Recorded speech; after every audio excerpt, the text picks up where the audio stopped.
In Palau, women own the land and they elect the chiefs.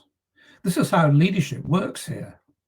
Join me and Ivory Voigt as we dive deeper into local customs and conservation.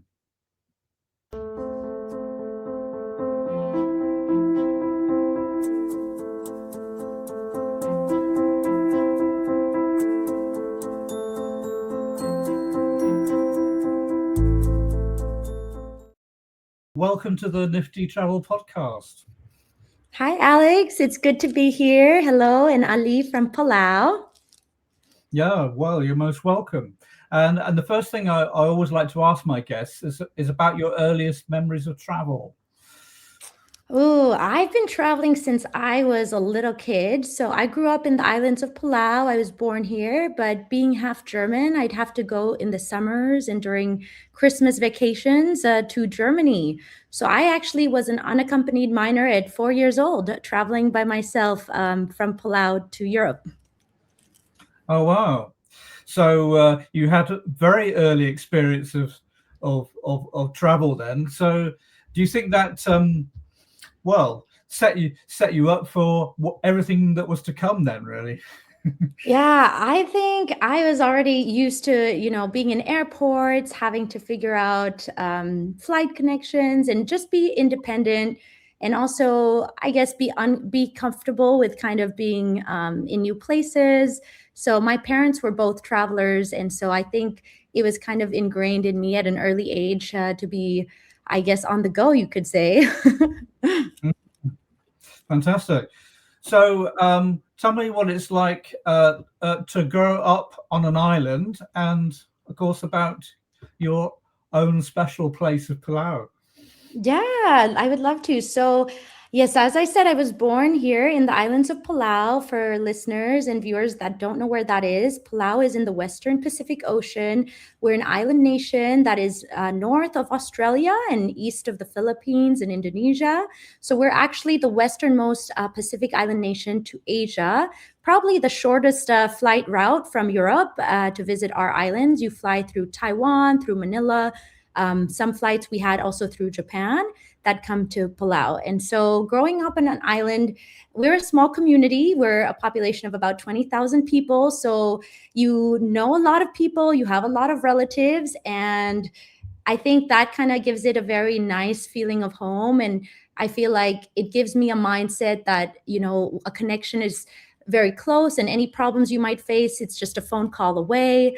I feel that it's very safe where we are here, and it's a beautiful place. Of course, a lot of our early memories growing up, a lot of island kids have memories in the ocean, doing trips where we camp out in the world famous rock islands that we call home here. And so I think the early childhood memories, we spend a lot of time in nature, and this kind of really shaped the way that I grew up, and even, places that I like to travel to now as I'm older. Yeah. So as you say, you're an island in the Pacific. So, but it's more than one island. It's many islands. Yes. When I looked at the map of the sea, it looks like Palau's sitting on top of a very large set of underwater mountains. So can you tell us a bit about the layout of the island chain? Yeah, so we are about, I think, 300 islands, but mostly people live along three of these islands. And so the main island where a lot of us live is known as Koror. It's kind of the commercial center of Palau. That's where a lot of the stores are, the hotels, the tour operations. And this is because it's the island that's closest to the Rock Islands. The Rock Islands are these mushroom-like limestone formations that come out of the ocean, and they have like green vegetation, kind of a jungle on them, growing out of the ocean. So it's a really unique thing, and it's a UNESCO World Heritage Site, as I said. And this is why a lot of tourists come to our island, is to visit these places and to go diving here. We're also a large ocean state. So we like to say that because our ocean space is 600,000 square kilometers, and that's the size of France. And so even though we're a small island nation, our ocean, it's a large ocean state. And we're well known for our marine biodiversity, especially here in Palau. And a few years ago, we actually designated 80% of our coastal EEZ, exclusive economic zone waters, to be a sanctuary. That means no commercial fishing. And we wanted to ban things like deep sea mining. So that's been kind of a really world first initiative. And I would say that when people think of Palau, they probably first think of the underwater world, but we do have other, big islands where we have waterfalls, we have hiking trails in the jungles, we have mangrove coastal areas in a lot of places. We even have one of the largest marine lakes in Micronesia. And I would say, when you drive around here, it doesn't feel small. So even though you could probably drive from one end of the main commercial center to the other end of the island where a lot of people live might take an hour and a half, it doesn't feel as small because there's still a lot of undeveloped, beautiful jungles that you drive through. And yeah, it's a beautiful place. So that's kind of a description of what the landscape looks like over here. Yeah, and it has a very long and diverse history. You mentioned that you're half German, but there's Japanese influence, American, Filipino, Spanish, but there's also a very multi-millennial history that goes back a lot farther. So does that inevitably mean there's been a lot of external influences as well as? Oh, yeah. Yeah, Alex, that's a really good question. We have had 4 periods of colonization, like you said, starting with the Germans. They were here in the late 1800s for phosphate mining on our islands, especially in one of the islands called Angar. And then after the Germans, well, first I think we had the Spanish, then we had the Germans, and then World War I. After the Germans had lost the war, then the Japanese came. So during World War II, Palau and one of our other islands called Peleliu was actually one of the largest battlegrounds in the Pacific between the US and Japanese forces. And so even today, this island is a place where veterans or the families of the veterans that died there, they come and visit the places. They have memorial sites and they can visit some of the caves and some of the battlegrounds where a lot of these things took place. And so after World War II, the US took over a lot of the islands in the Western Pacific. So Palau was one of them, along with the Federated States of Micronesia and the Republic of the Marshall Islands. So we became what was known as the Trust Territories. And so through a compact of free association, it was a formal agreement with the US government. These 3 island nations were able to gain independence and to this day kind of function as independent countries with a relationship with the United States for their defense, so for military purposes. And so since 1994, we've been an independent island now as a country officially, but our island history is definitely much older than that. We are 3,000 years old as a culture, and just these, 4 periods of colonization, starting with the 1800s until now, until recent history, is the reason why our island nation is relatively young, as you could say, being a member of the United Nations. Yeah. But in terms of ancient indigenous occupation, though, one of the things I noticed is that women play a very important part in ancient culture. Can you talk to that a little? Yes, so we are one of the few matrilineal societies in the world. So as a matriarchal culture, it means that the women, they have the ownership of the land and they have the power to elect the chiefs. And so elderly women in every village, in every state in Palau are traditional chiefs, and in their own right, the leaders who then elect the male chiefs who meet to make decisions for clans. Clans are essentially groups of families, and these chiefs and the women leaders, they help make decisions about things like food for the community, for war, for times of like funerals, for times of birth. And so that was our traditional culture, and it is still practiced today. Especially, even now we do have a democratic form of government, but we still respect the traditional form of leadership. So every state has this kind of customary traditional chief titles and the women who elect the chiefs, and they have meetings about various community issues. It can have to do with housing. It can have to do with some of the hot issues of maybe it's over tourism, or maybe it's drugs, or whatever issue is important to the community.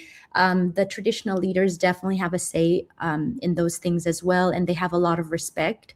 And the reason why like the women were in charge, and the reason why that a lot of the land ownership were in the names of women, is because in the old times, like men would be the ones to go fishing. They would often get lost at sea, and we would have a lot of trade with our other island nations.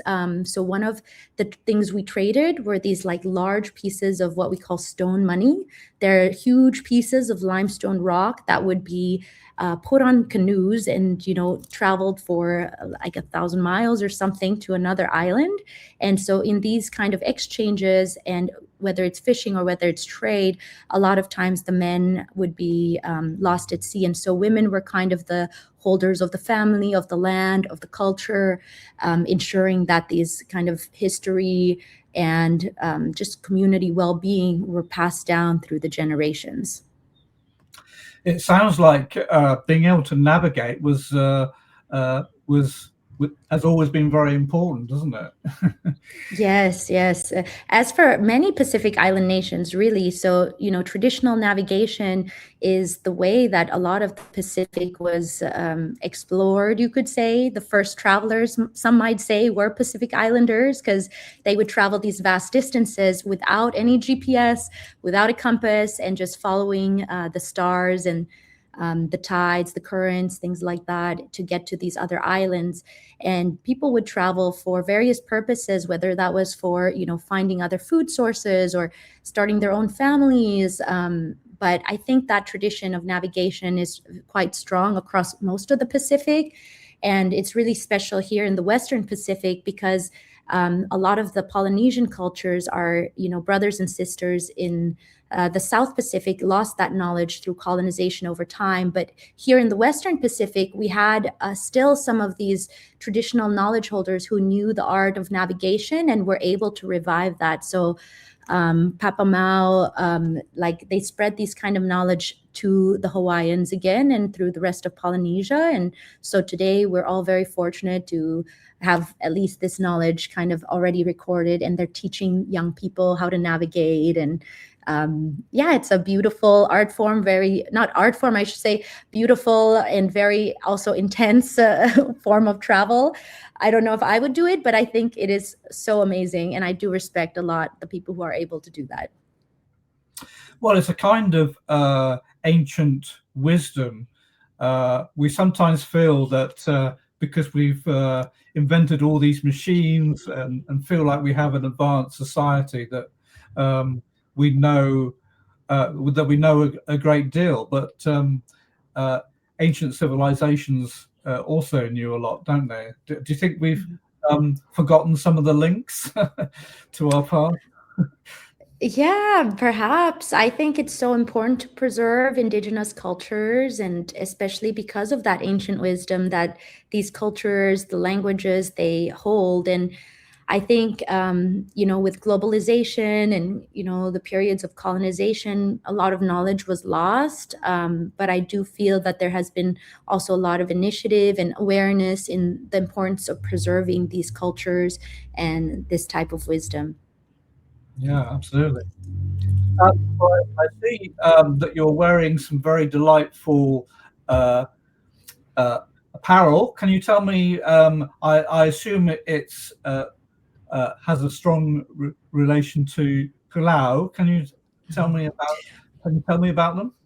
Yeah, so I'm wearing a Marmar and a lei, but these normally they're made of fresh flowers and fresh leaves, but I'm wearing these ones that are made out of kind of recycled styrofoam and plastics, which is intentional because like we're very much pushing for sustainability on island, and we have some local handicraft makers that are very creative, that made these beautiful replicas of what we call Marmar on the crown, and the lei as a necklace lei that women and sometimes men also wear. Usually they're worn for special occasions, but today I wanted to wear it for our podcast and interview. Very, very nice. Now you talked early on about your parents.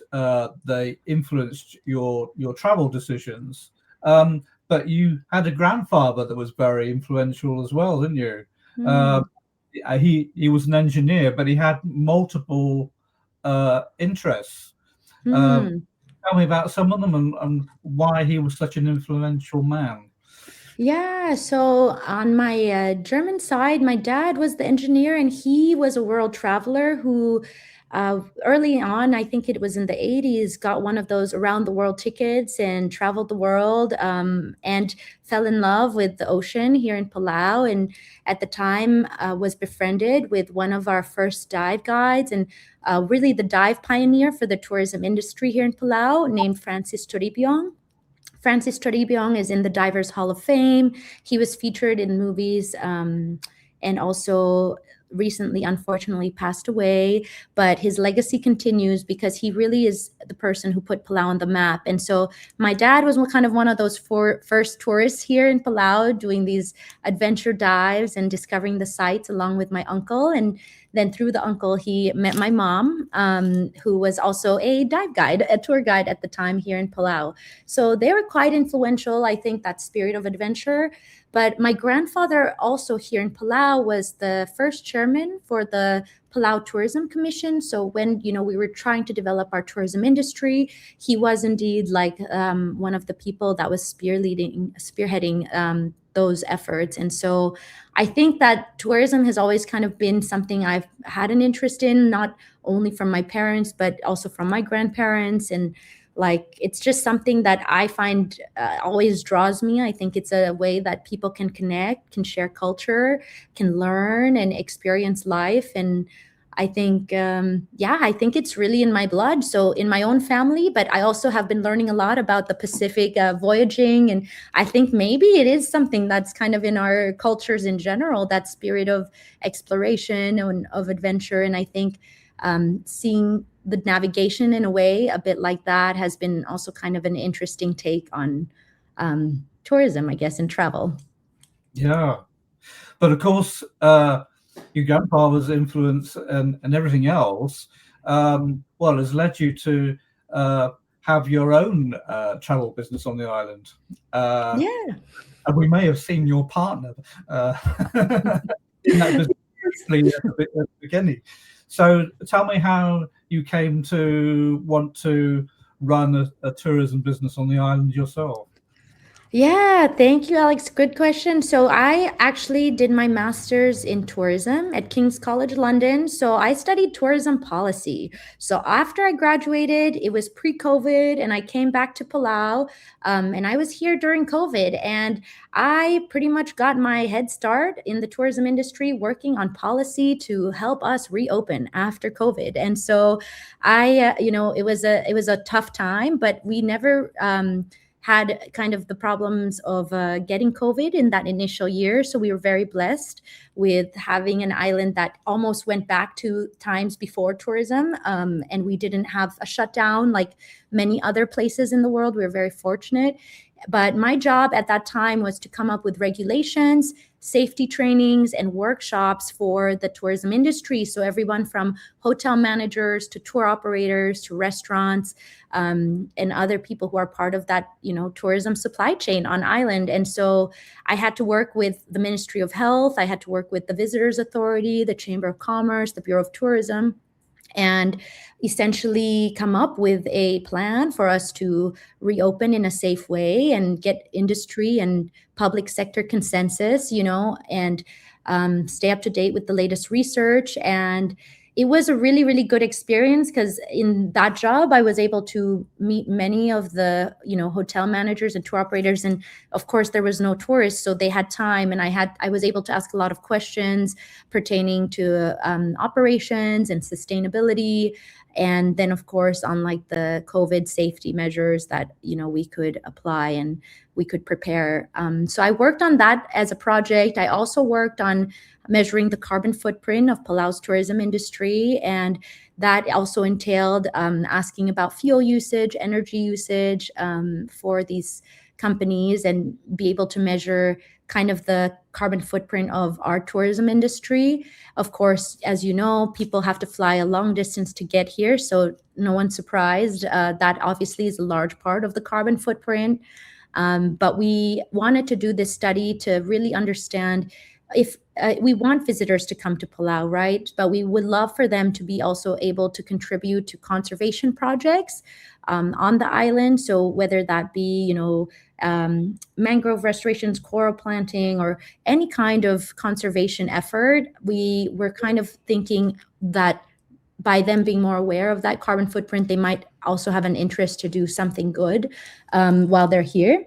And so that was the initial study, but we also already had an initiative in Palau called the Palau Pledge, where you arrive in Palau and your passport stamp, your arrival stamp, is a declaration that you're going to protect the environment of Palau for future generations. And this pledge is not just a passport stamp, you also pay $100 fee, and that goes to conservation. So we were just trying to see, through the visitor experience and the whole trip, like how can we help visitors like feel that they're contributing positively to that, pristine paradise that we like to call Palau. Yes, and like I say, you run a travel business yourself, have a few apartments and a house. So what kind of travelers do you tend to attract? What part of the world do they tend to come from? Yes. So like you said, definitely we are running accommodations and tours. So besides the consulting work, our tours focus on paddleboarding, also diving, snorkeling tours, land tours, cultural tours. And our accommodations are these home style, family style Airbnbs, accommodating up to 13 guests at a time. And mostly we get like FIT travelers, couples, individuals from America, North America, from Europe, and also from Australia. We also have a strong market from Taiwan. So a lot of our tours are the Taiwanese kind of adventure travel market. They are, young people who are looking for an adventure that isn't just 5 days of diving. They want to do a day of paddleboarding. They want to do a rock island tour, snorkeling tour, and then they want to do like 1 or 2 days potentially of diving. And that's our market, for our family business, which is a little bit different than I think the mainstream market to Palau right now is still that like dive tourism market. So these are people who come and stay on liveaboards. They, if they're not on liveaboards diving every day, they're staying in hotel, motel type accommodations and going diving like for 5 days in a row. And like right now, that is a really great market, although like there's so many cultural land offerings that are not really being experienced or kind of booked right now. So there might be people who come to Palau that will never learn about that matriarchal culture, or will never see a traditional meeting house, or they may never experience like the beautiful waterfalls and hikes that we have. And so although we are very fortunate, our underwater world is, amazing. It's one of the 7 underwater wonders of the world, they say. So I think we are just also trying to help local tourism develop and help the community members that are part of that also benefit from tourism. Yes, well, it's a team game, isn't it? And as you say, perhaps there are other parts of island culture that are undernourished in a respect. So can you tell me about some of the cultural experiences, because you have a very large sister island outside of the resort area, which, you know, I was looking at it from a satellite map, but of course it's not the same as being at ground level. Sort of describe some of the cultural experiences, the hikes. Yeah, for sure. The land tours that you're able to do like while you're here include not only the waterfall hikes, but there's these A-frame traditional men's meeting houses that are essentially these, yes, A-frame structures built with not a single nail that have symbols of our culture, of kind of stories for people's families that are etched and painted onto the beams. And it's a place where the chiefs, they meet. And this kind of is the main symbol, I think, helping explain Palauan culture, because it's where a lot of the stories are drawn, and it's the place where every village had, like, it's the meeting house, you know, where a lot of important decisions are made, the place of leadership, of governance.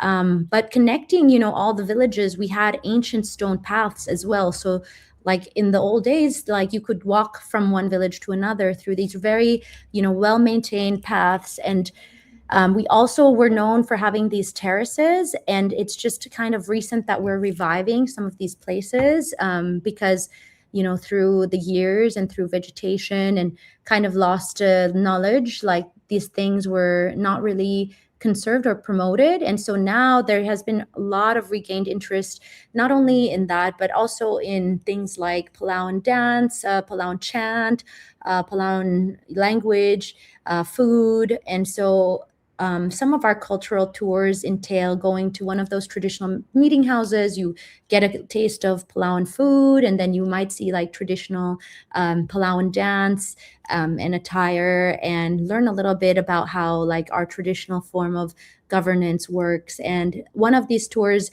that was developed is in the state of Ivory. It's the community-based tourism kind of model that they want to promote across each of the 16 states in Palau.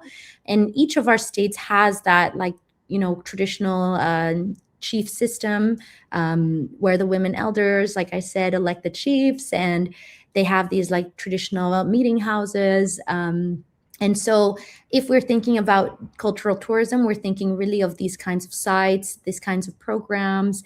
And when I think of Palau, that is also what I think of. And when it comes to food, of course, we're abundant in seafood, and especially in fresh fish. We're very, very blessed. And Palau is one of those places you'll come, you'll have the best fish you'll ever taste. And everything is like a fresh catch of the day. You have your choice of things like tuna, skipjack, swordfish, red snapper, like all kinds of different fish you can order and eat sashimi style or in fish soup, or you can eat it kind of grilled. Like we have a lot of dishes that are like that. And another staple food item I would say that is also very much connected to the matriarchal culture is taro. Taro, like a root plant, it's similar to like a potato, I guess, in the West. And this is really cultivated by women, and they have their own taro patches, especially women, elderly women in these villages. And in their taro patches, they grow the taro, and this taro is a staple food item like for all of islanders in Palau. And so this is really one of our traditional food staples that people can cook with also coconut milk as desserts, as like side dishes, all kinds of stuff. But yeah. Yes, food is food is a very important part of cultural life, isn't it? And of course, you mentioned fish, and earlier on you were saying, you know, about the importance of protecting the ocean. So are there any endangered marine animals, or do you think that because, you know, of earlier initiatives, things are improving? No, certainly there are endangered marine animals, and you know, the ocean, it is one ocean after all. So some of these species are migratory, you know, thinking of the hawksbill turtle or you know, even tuna. Like these fish like cross around the Pacific. And so if there's overfishing elsewhere, that also affects our waters. And so the idea was to conserve it within our waters, and it helps the populations come back essentially. And so some of the endangered species that are just coming out, I think hawksbill was one that is recently out of being endangered, but we have still like the Napoleon wrasse, the bumphead parrotfish. These are endangered species that locally are also under threat, meaning that they're a very desired food staple. And so because of that local demand, like they had to initiate laws to protect them. And so they are doing a good job, I think, of enforcing those laws. And we have a marine law kind of office, a Bureau of Marine Fisheries. You can call a hotline to report things if you see things going on dives, underwater, that you don't think is right. We also, at the time, we became the world's first shark sanctuary in 2009. And that was also in response to, we were seeing a lot of like shark finning going on in our waters and in other places. And that was really affecting our not only ecosystems, but also the dive tourism industry. It's like horrific to see a shark without a fin underwater, because they can't navigate at all. They rely on their fins for everything. And so this was one of the species. I would say now when you come to Palau, you will see sharks for sure. Nobody is hunting them. They're quite protected. Another species that is still endangered and their population's growing back is our dugong. Dugong is like a sea manatee kind of, and it's our species here that is very, very much protected because it was hunted back in the day. And so their populations greatly declined. But now they are recovering. They are very rare to see, I will say. And so that's one species that's also kind of on the radar. So we have a lot of underwater species that are protected. And we also have some special bird species that are endangered, like the bagai, which is a megapod. It's like a black little bird with a red snout, and they, walk around. They don't fly. They're a flightless little bird, but they're very cute. And so we also have protections for those animals through a lot of our laws and regulations. Yeah, well, I think it's important, isn't it? We need to think holistically, don't we? Everything linked together. We can't ignore everything if we want to protect everything for the future. So, do you think your island and what you offer is the perfect place to go slow? Because going slow seems to be something that people talk about more in the tourism business. Yes. I think exactly what you were saying, slow travel, staying longer, right? Those kinds of forms of tourism are really gaining popularity. And I think absolutely Palau is a place that if you come, we really encourage visitors to stay a while. I will say that's not what's happening right now, but that's exactly what we would like. So a lot of people come here for a week or 5 days, and they do, their dives, the Rock Island trips, and then they go back. And we're trying to encourage these longer forms of travel by, for example, through our family business, we offer, obviously, these are apartment and house units, so they have kitchens. We offer co-working spaces, so to cater to that, work remotely market of people, of professionals who want to work and also travel at the same time. So I think this is still up and coming, and it's still a new kind of development, although it is really what we would like long-term, the high-value, slow traveler. I think the biggest barrier might be the cost of things. So we are using the US dollar here. And I think for some people that might be one of the barriers that is difficult for them. Do you think the type of people who are traveling differently since the pandemic, or has that period passed and now everybody's going back to their old ways? I think there have been some changes. I noticed that a lot of the customers I at least get to see are a lot more aware and mindful of Palau's initiatives, and especially for conservation. And so I don't find that we need to like really over-educate them on all those initiatives. It seems a lot of them are already aware of these sustainability things we're doing. For example, they use Reef-Safe sunscreen. They're, bringing their reusable water bottles, and we're offering refillable stations in our properties. And when they're on their tours, we don't use things like disposable takeout boxes for food. We use reusable cups, reusable bento or lunch boxes, we call them.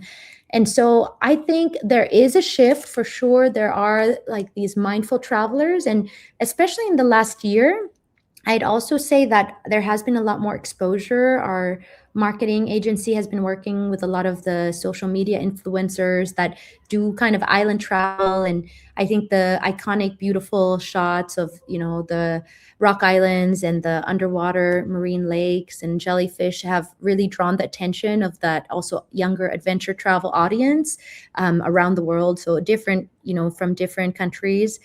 And that has been also a shift. I'd say there's like younger travelers as well, and that's increasing. Other shifts I see, I would say like the group tours are kind of still coming back. And that was one of the issues pre-pandemic of like super large group tours, like only because when you're on the ocean and on a boat and underwater, like the last thing you want to feel is crowded. And it's a big ocean, but sometimes I think when you're on one of these large group tours, it can feel crowded, which is a really strange thing when you're in the middle of this beautiful place. So I think that is still something we're trying to figure out how to manage, because when you go to a dive site, like that all the boats are there potentially at the same time. And I notice in other destinations, they do things like a timed entry, or they kind of like do it in a way so, one company is there at a time or something like that. Because that's maybe one of the issues I see is kind of ruining the experience, but it also has an effect in the marine life in these places. They get skittish, like sharks don't like a lot of bubbles, for example. And so it does have an impact, when there are too many people in a certain site at a time. Yeah, I think you're right. I mean, I've had several conversations with people on who are based in mainland Africa. They have lots of national parks, and it's a challenge to manage the access, because there are many external pressures. And if the most popular animals are in the same place, then it has a sort of, it attracts everybody to the same sorts of places, and you end up with parks that receive hardly any visitors. But I suppose as an island nation, is that easier to manage? Yeah, you would think so. You would think so. I think we have the regulations in place that mean, maybe there's a certain number of tour guides for a certain number of tourists, for sure. But I think what is still missing is maybe the digital infrastructure to like make these kind of site visits a little bit more efficient.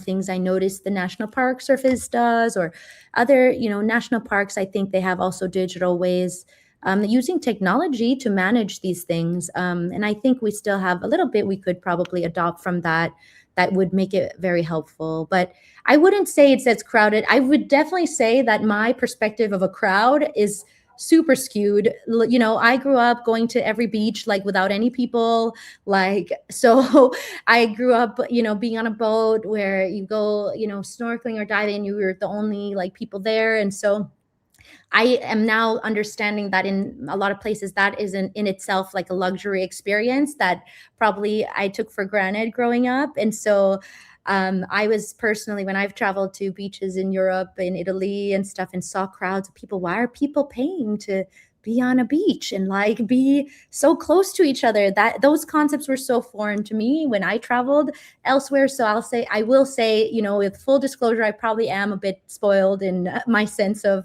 crowdedness and what constitutes like a nice, experience like snorkeling or visiting the beaches here. But I do feel like that's the best way for you to appreciate the natural environment, because the peacefulness and the quiet like allows the animals to also come out. You hear the birds, for example, when you don't have loud motors, loud music. When you're underwater and you're observant, you see, more species come by. A lot of species are very skittish, like whale sharks. We have a lot of beautiful animals that of course like are very, yeah, also we have saltwater crocodiles. They're very skittish, for example, so they'll get away the first sound of engines and boats. And so I think these are things that we need to be aware and mindful of. And so the best way I tell our visitors to experience Palau, if you want to be on the ocean, is like paddleboarding or kayaking and snorkeling, because sometimes just the quietness of those activities allows like you to see some really cool stuff. Yeah, no, it's great to be somewhere where there's such diversity. And you talked about the importance of sustainable practice. Would you also agree that well, I think you mentioned it already, it's important to have regeneration as well as things that are sustainable. Do you think there's more to be done there? Is some visitors are becoming more aware. Do you think there's like a crossover between people visiting and letting people know what benefits them coming have to a place? What balance is? Yeah, I think there's always more to be done. And I think, it isn't necessarily all on the visitor to do. We also have more kind of ways, whether it's designing buildings or experiences. I think like it's also on the product development side of what we're selling, So for example, like you won't see people doing bicycling tours here, even though we do have good roads. And that is considered probably a sustainable activity.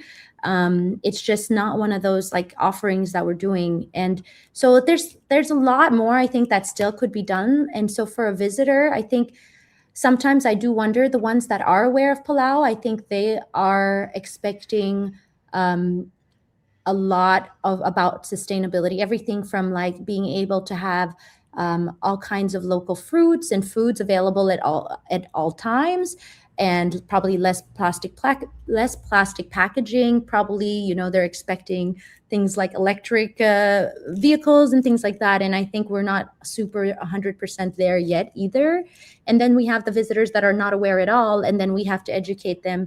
And I think the one way that people are doing it now is that before you go on a tour, you get a kind of environmental briefing. But I do think that could be strengthened a lot more, because like when you go on a tour, like the typical tour guide here, like although we do have some kind of like test and systems like you can take. So I took the test and I'm an official tour guide in Palau too.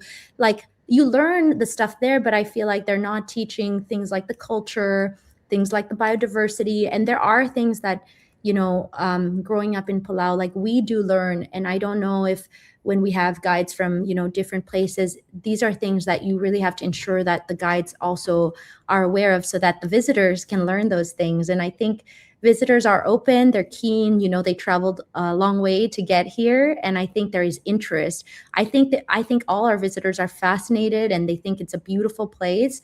But beyond just that beauty, they like our place is so unique because of not how it just looks, but the species that live there, the culture that's kind of still alive in our place. Because if we don't differentiate ourselves in our island, it's not just another island destination. And it could easily be, I think, interpreted as that if we don't make a concerted effort to explain and promote that cultural and like ecosystems aspect. Because from the outside, there are many beautiful island and beautiful beach destinations, and we're not just one of those places. And I think that's what I think I would love all our visitors to know when they visited, and to have some appreciation for that living culture and for the abundant biodiversity in our waters. And I think that is where we still, I think, have a little bit more room to grow, at least. Yeah. Yeah. Well, cultural awareness is well, it's an important, just as important as the destinations themselves. So, as you say, it is kind of a team game in a certain respect. Now, we can't avoid it, and that's we know that there are changes happening in climate all the time, and island nations, unfortunately, are the ones that could initially bear the brunt of this in terms of rises in sea levels. I mean, are you what sort of changes are you noticing, and what should we, what can humanity be doing generally? Because it's we are but one rock from the third rock from the sun. We're all in this together. What can we be doing more? Yeah, I think for us, our changes, we are, not an island atoll. So unlike our close neighbors in the Marshall Islands and in Tuvalu, where the sea level rise is making the islands disappear, we have some parts of the islands affected by that. But I would say the largest impact that is happening for us, that is affecting also the tourism, is the warming oceans. And so the coral bleaching, obviously having then that ecosystem, chain, food chain impact. So less reef fish means less large fish, less food for the people, and just in general that whole system is super impacted. And I think I've noticed it. I was just out on a tour with some of our guests, and I noticed, because I've been to those sites before, and I know that there were a lot more fish, and I usually see a lot more biodiversity there. But I was a bit surprised because the corals seemed a little bit more bleached than usual. And of course, these are things, that our guests there, I think it's already so abundant for them to see these species. But I definitely think our, Palauans, they notice, and they are a lot of studies from our Palau Coral Reef Research Center that are documenting the impacts of climate change on the underwater ecosystems.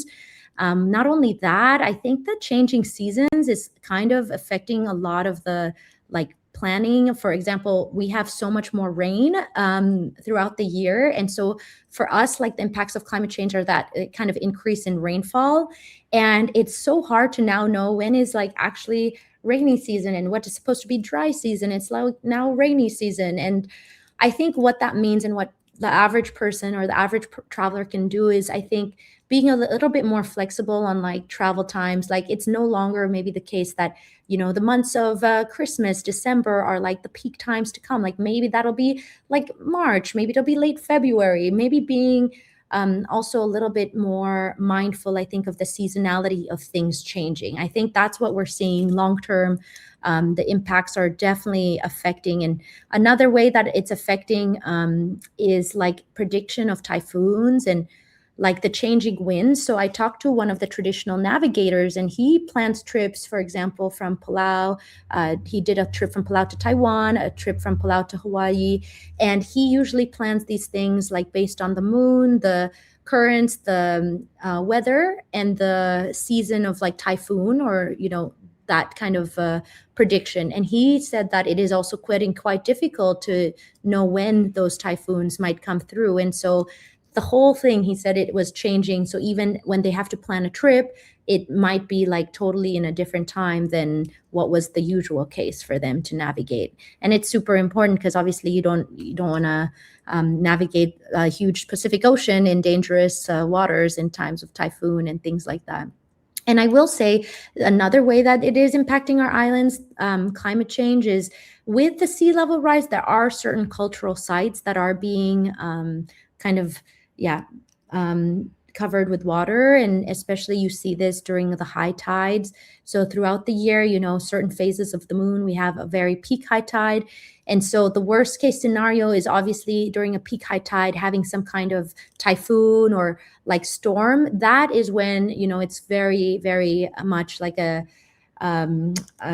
danger zone, a time when the roads might be flooded. And I will say also infrastructure like sewer, water are going to be impacted by those things because,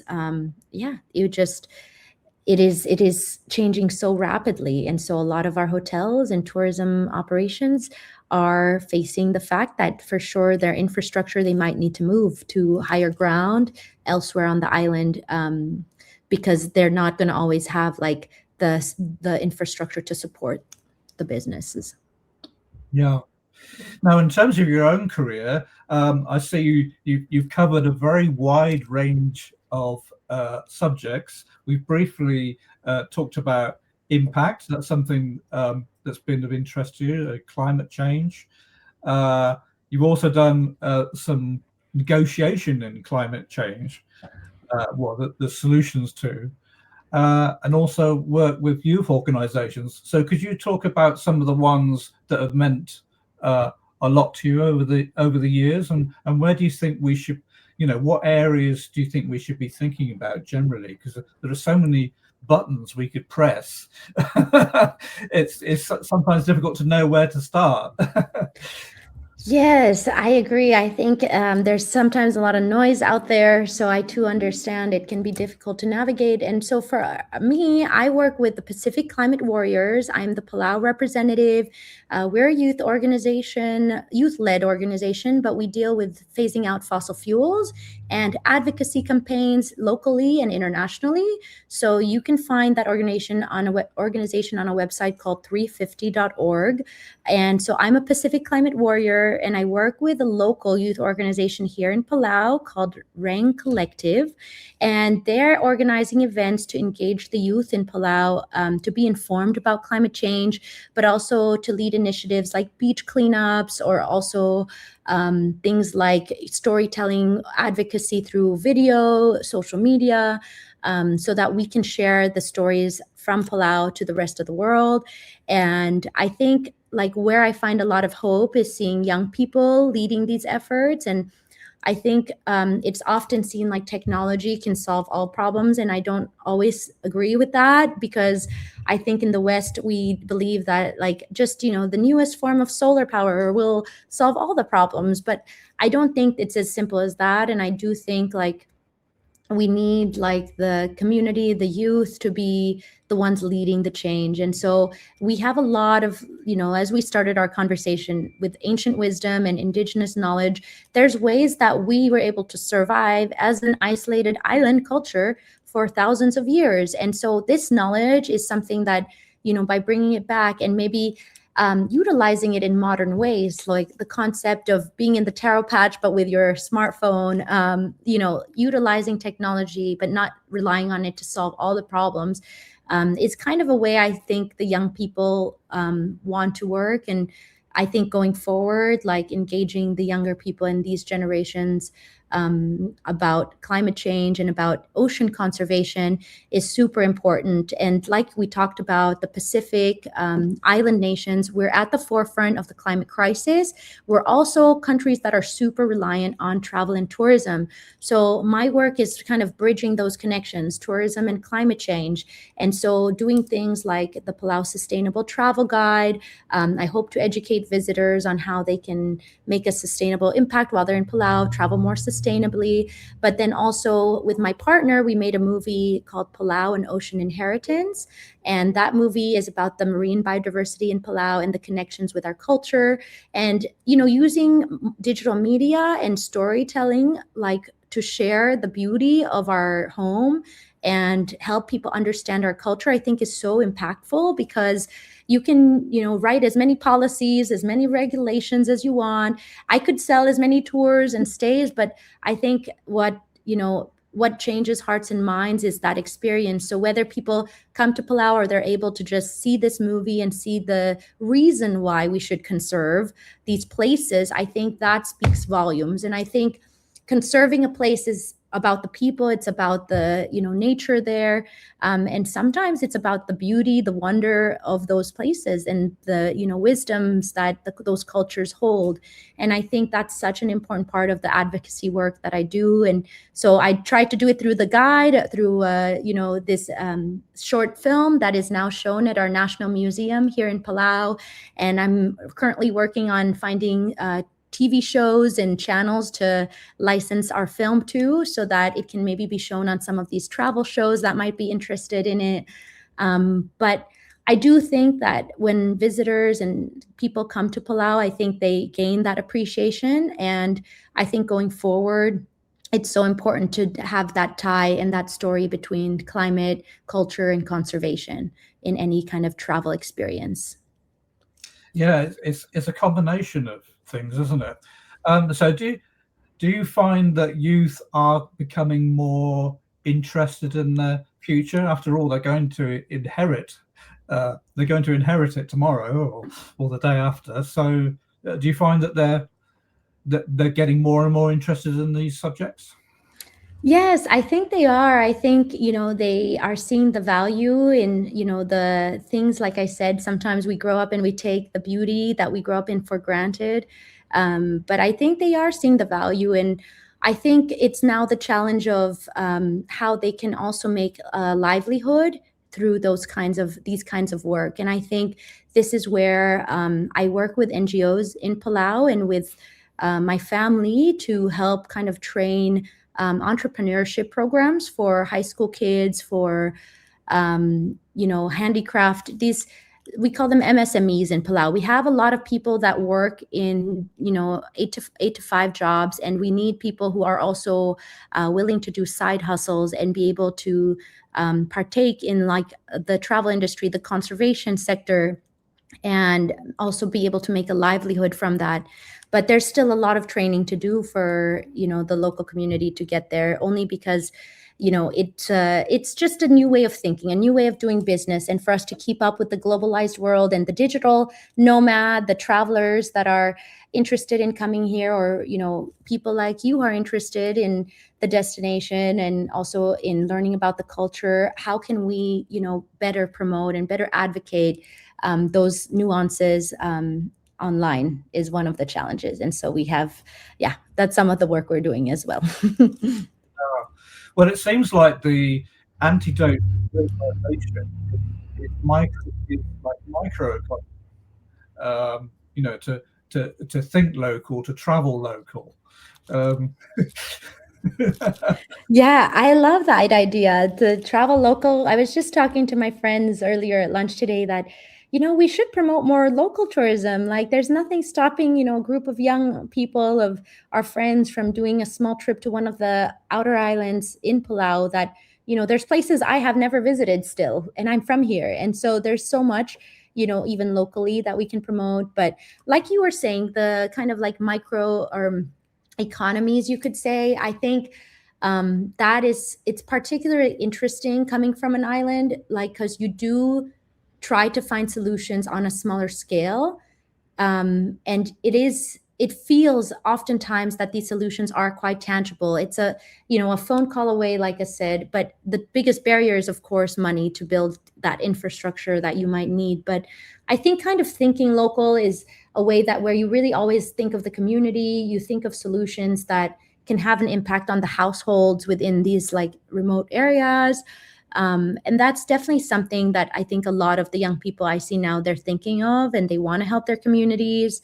And they just want to, be able to do that in different ways. So using their talents, whether it's through art or through, accounting, I don't know, it could be anything, engineering, medical stuff.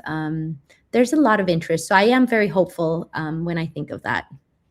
Yeah, well, it's good to feel hopeful. So in terms of wrapping up our conversation today, I just wanted to finish by asking you about how you feel about tourism generally and what your personal hopes are. What do you think is going to happen? What would you like to see happen?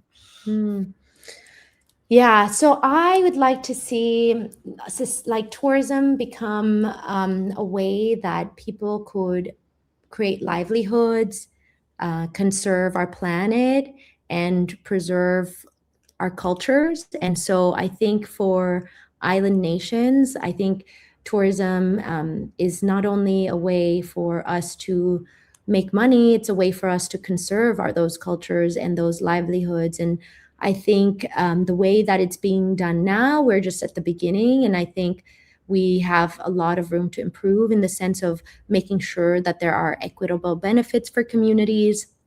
And I think, for us here in Palau, we don't yet have a lot of like hotel chain brands. In fact, we only just have like recently the Four Seasons Liveaboard has come to Palau. And I think compared to other island destinations, we're perhaps like still on the developing track. We're not yet quite as far as like Bali, which is facing, the problems of over tourism and plastic pollution and, foreign land leases. We do have some of that. So I think by learning from these case studies and by sharing the knowledge, there's a lot of also good that these other island destinations have done. And I think sharing case studies and being able to adopt these sustainable practices that work for islands is so critical. And so, whether it's in the Philippines, in the Maldives, I think being able to share and learn from one another and how we can do tourism in general better is my goal and my dream. And I think, especially knowing that we're at the forefront of the climate crisis, I think it's critical. And I think now is the time to do it. And so I'll continue my advocacy work. I'll continue helping the family business here in Palau and internationally, kind of bridging that gap of knowledge between climate change and tourism. I will probably continue working on that through one of the UN Coastal Tourism Breakthrough Initiatives, which I co-authored, and will continue to kind of push through policy side of things. But on the ground over here at home, I definitely am excited to promote more sustainable tours and educational tours. I'm hosting my first group of high school students this summer who are going to come from Hawaii, and they're going to learn about conservation and culture on the ground here in Palau. And I think this is the kind of like tourism that would be really transformative. And I think it'll be really fun. I'm working on it with another youth organization, the one I mentioned, Ren Collective. So there's an element of like climate education that we're planning to do as well. So hopefully after the summer, I'll have some good news to share with that. And I think forms of tourism like wellness is still also a big market that we haven't catered to. So I welcome, anybody who's interested in those kinds of travel, wellness, adventure, nature travel, on land that has to do with yoga, anything like that, is something that we're also exploring and is also something that we still have a lot of potential to grow in. And I think they present good opportunities for the community and also for our conservation efforts. Oh, amazing. Well, it sounds like there's lots for you to look forward to and many opportunities that may come from it. Well, it's been absolutely fantastic having a chat to Ivory. We seem to have covered a great deal in an hour and could have talked for way longer. So thank you very much for joining me today. Oh, thank you so much, Alex. It's been a pleasure, and I look forward to staying in touch and hopefully welcoming you and anyone listening to Palau. My company is Emerald Dreams Palau, and you can find me online, also via LinkedIn or Instagram, and I look forward to staying in touch, Alex. You're welcome. Thank you very much. Thank you. Take care.